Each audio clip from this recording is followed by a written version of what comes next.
PSL এর ড্রাফটে মুস্তাফিজুর রহমান।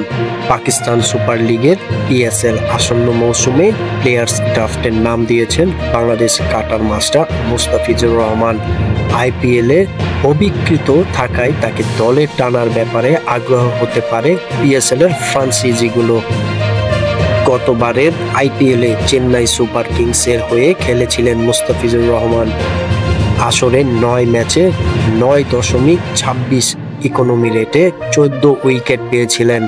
বাংলাদেশের এই পেসার গতবার ভালো পারফরমেন্স করলেও এবারে আইপিএল এর আগে অনুষ্ঠিত হওয়া মেগা নিলামে দল পাননি মুস্তাফিজ।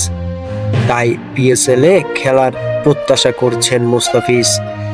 এর আগে আইপিএল এর 7টি আসরে খেললেও পিএসএল এর মাত্র একটি আসরে খেলা হয়েছিল এই পেসারের। 2017 থেকে 2018 সালের মৌসুমে মুস্তাফিজ লাহোরের কালান্দার্সের হয়ে পিএসএল খেলেছিলেন। 5 ম্যাচে শিকার করেছিলেন 4টি উইকেট। সেবার তার ইকোনমি ছিল মাত্র 6.43। পিএসএল এর অংশগ্রহণ মুস্তাফিজুর রহমানের জন্য একটি নতুন সুযোগ হিসেবে দেখা দিচ্ছে।